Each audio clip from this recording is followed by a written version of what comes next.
Баршаларыңызға сәлем достар, қош келдіңіздер менің каналыма.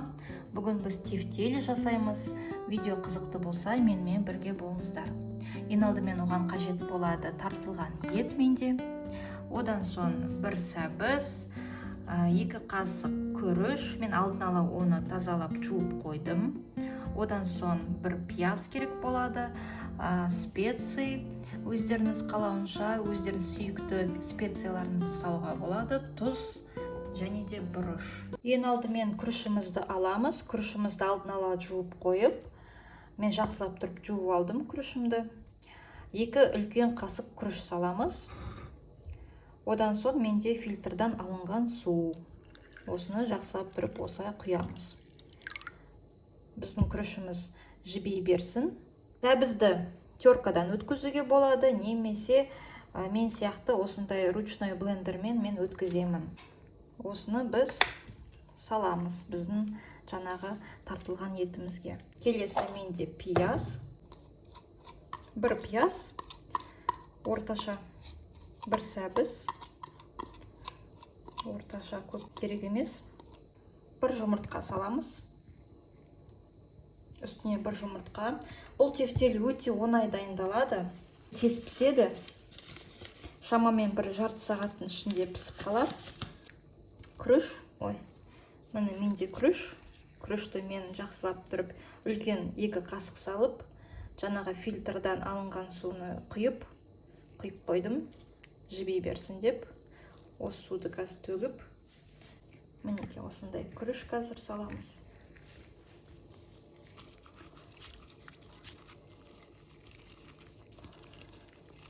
Перчатка киіп алдым, өйткені маған осылай ыңғайлы перчаткамен жұмыс істеу. Тұз қажет болады. Мінекей осылай тұз себеміз. Тұзды енді мен жақсылап тұз септім. Одан соң менде мына жақта қара бұрыш, жаңа күріштің суы төгіліп қалды. Жаңа кішкене су болып қалды. Менде бұл жерде қара бұрыш. Одан соң менде паприка, хмели, сунели. Енді сіз өздеріңіз қалауынша енді бұл специяларыңыз сүйікті любой специяны салуға болады, енді қалаған. Қазір енді жақсылап тұрып араластырамыз. Мінекей жақсылап тұрып араластырамыз.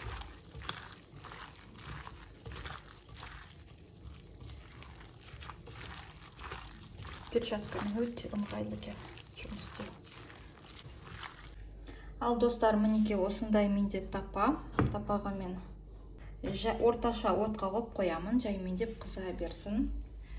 Бізге керек болады осылай менде сары май. Кішкене осылай жағып қоямын. Сіздер енді өздеріңіз қалауынша күнбағыс майды салуға болады. Мұны қолға аламыз да. Осылай жақсылап тұрып, осылай шарик жасаймыз.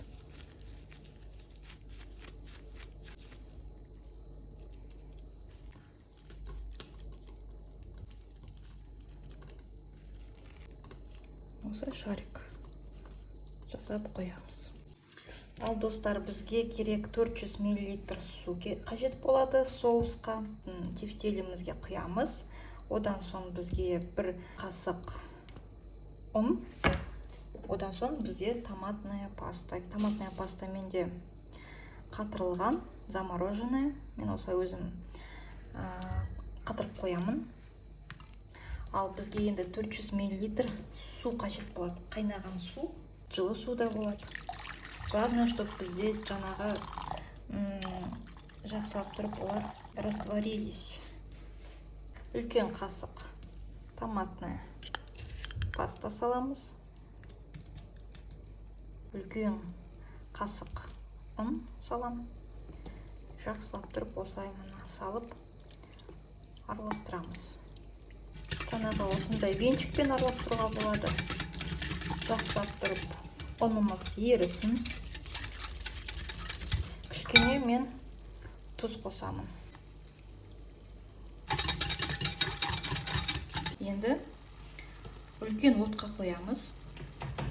Тефтелімізді и жаңағы үстіне осылай құйып шығамыз.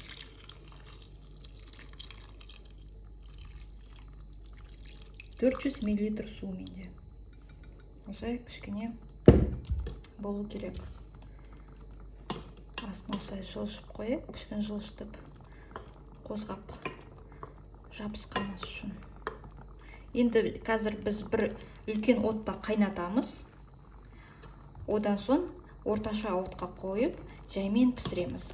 Шамамен бір жарты сағат, немесе 25 минут. Енді өздеріңіз плиталарыңызға қараңыздар.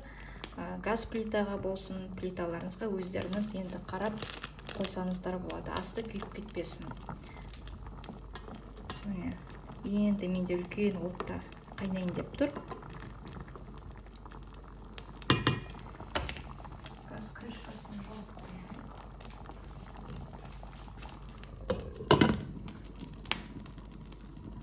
Жақсылап тұрып қайнасын. Ал достар, мінеке.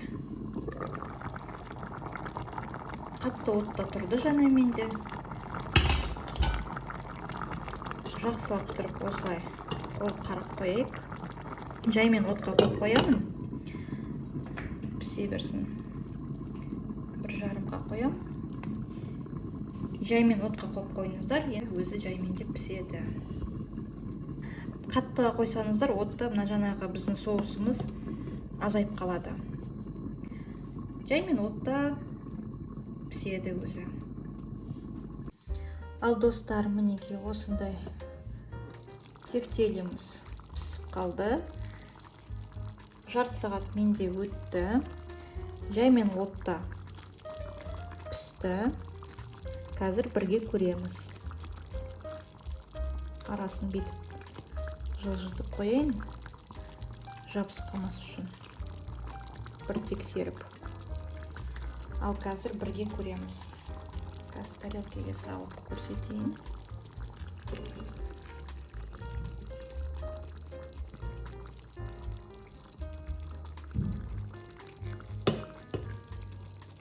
Иісі дейін керемет күшті тұр.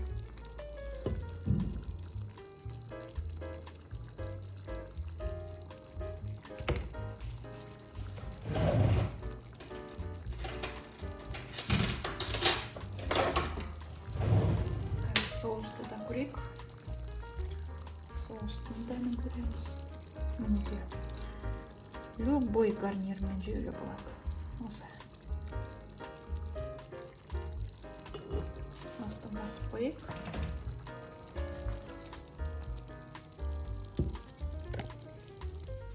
Ал достар, мінеке осындай тефтелі шығады. Қазір бірге дәмін көреміз.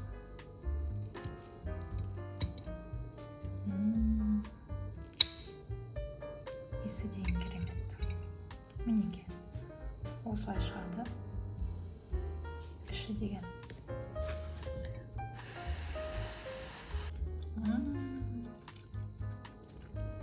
Керемет. Өте дәмді. Тұзы бәрі дұрыс екен.